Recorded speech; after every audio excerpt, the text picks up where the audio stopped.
किसान यहाँ पे अपना मई में 26 तारीख को 6 महीने हो जाएंगे, तो ये निर्णय लिया है कि काला दिवस, ब्लैक डे, इसको मनाएंगे। झंडा, काला झंडा रहेगा, वो घर के ऊपर भी लगेगा, वो ट्रैक्टर पे भी लगेगा, वो गाड़ी के ऊपर भी लगेगा। जहाँ पे भी किसान अपने खेत में, पेड़ पे, ट्रैक्टर पे, घर पे, अपने मोर्चों पे, जहाँ पे भी लगाएगा, कल काला झंडा लगेगा। सरकार का पूर्ण रूप से विरोध होगा,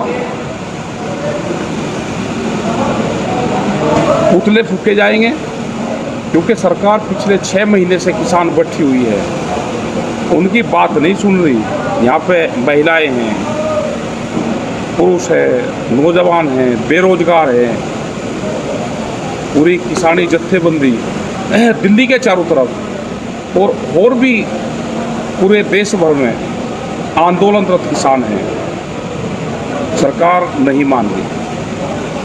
आगे की घोषणा भी होगी, आगे प्रोग्राम कैसे चलेंगे, कल ही सब मना के काले दिवस को, और आगे की अपनी तैयारी करो। जमीन बचानी है।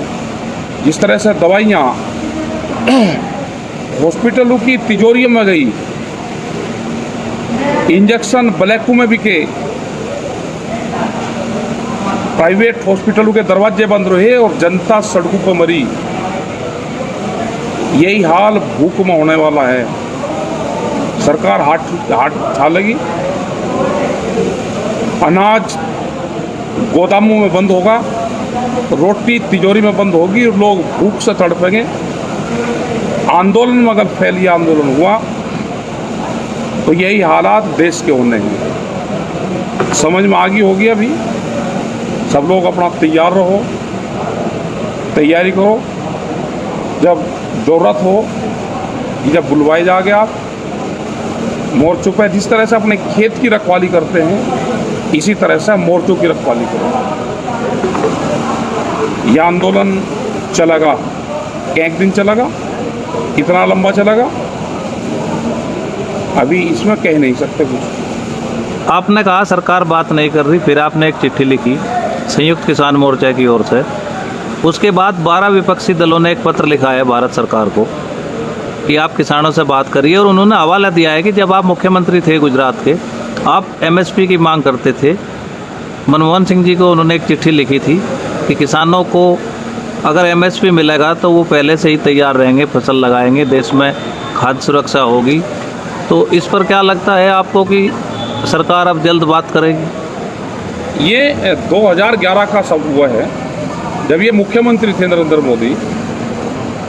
एक मुख्यमंत्री की एक कमेटी बनी थी, फाइनेंशियल एडवाइजर की एक कमेटी बनी थी इनकी, ये भी उसके मेंबर थे, और इन्होंने एक चिट्ठी लिखी थी। इनका एक प्रस्ताव गया था सबका, और ये था कि MSP पे पक्का कानून बनना चाहिए। अगर उस टाइम पे मुख्यमंत्री रहते हुए कानून बनाने की बात कर सकते हैं, आज जब इनके हाथ में सत्ता आई तो आज उससे क्यों भाग रहे हैं और कैसे भाग सकते हैं? जनता इनको कहाँ भागने देगी? जनता नहीं भागने देगी। जनता के जो सवाल है उसके जवाब देने पड़ेंगे। अपने घोषणा पत्र को उठा लो। घोषणा पत्र में है कि स्वामीनाथन कमेटी की रिपोर्ट को लागू करेंगे, C2 प्लस 50% वाला फार्मूला लागू करेंगे। उस फार्मूले को लागू करो, उससे 3100 रुपये पर क्विंटल गेहूं का रेट बैठता है। आप कैसे नहीं दोगे? गन्ने का 20,000 करोड़ रुपए से भी ज़्यादा बकाया खाली उत्तर प्रदेश का, आप कैसे रोक लोगे? बिजली के रेट सबसे ज़्यादा उत्तर प्रदेश के। ये अब चलने वाला है नहीं।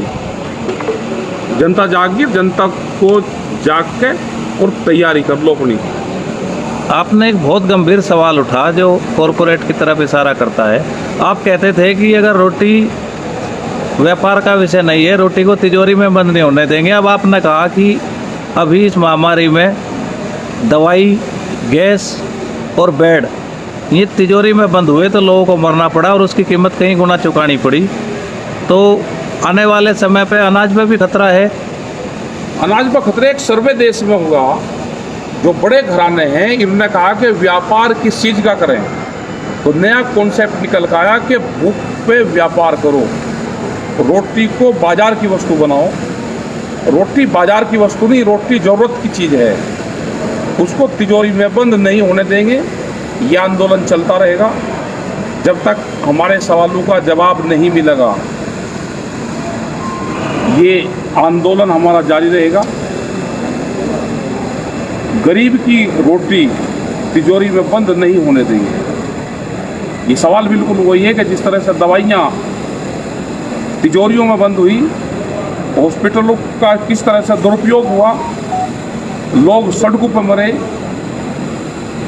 तो लोग भूख से ये स्थिति देश में ना आए, तो इसलिए ये आंदोलन चलेगा।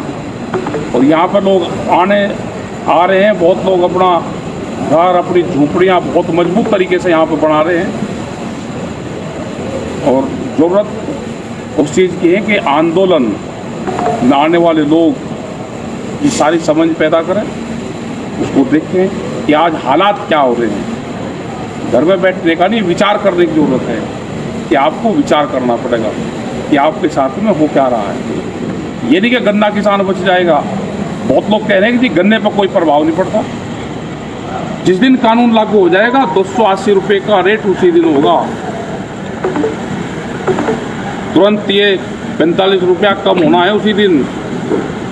हाथ उठाएंगे शुगर फैक्ट्रियाँ, और हालात ये होंगे कि शुगर मिल पे किसान बुकी लेकर जाएगा, सोते उसको कीमतें वहीं मिलेगी। बहुत लोग सरसों वाले कहते हैं ये भाव ठीक मिल रहा। भाव सरसों के किसान को इसलिए ठीक मिल रहा है कि बाहर से जो पाम ऑयल आयात होता था वो अब की बार आंदोलन के दबाव में नहीं आया। ये आंदोलन ख़त्म होगा। ये इस तरह के अगर कानून ये रहा तो ये प्रॉब्लम आपके सामने आएगी। जी, तो आप अपनी तैयारी करें और विचार करें इस पर। तो आखिरी बात ये है कि आपने अभी गन्ने की बात कही। आप कल के लिए जो ये आंदोलन है, ये अनोखा आंदोलन है, इसको लेकर बहुत चर्चा है मीडिया से लेकर सरकार तक, और आपने जो प्रश्न उठाए जाते हैं उसी तरीके से रणनीति बदली। किसान कल गांव और घर में आंदोलन कर रहे हैं, फिर भी सरकार उसको क्रिटिसाइज कर रही है कि देखो जमावड़ा हो रहा है। तो हर बात में किसान को टारगेट किया जाता है। इस पर भी आप कुछ कहना चाहेंगे सरकार के लिए? तो कहेगी सरकार, तो सरकार कहेगी इनको और कुछ धंधा नहीं मिला तो इन्हीं के नाम से कह दो, कोरोना के नाम से ही कह दो। इससे हताश होने की जरूरत नहीं है। घर पर झंडे लगाओ, बड़े बड़े झंडे लगाओ काले,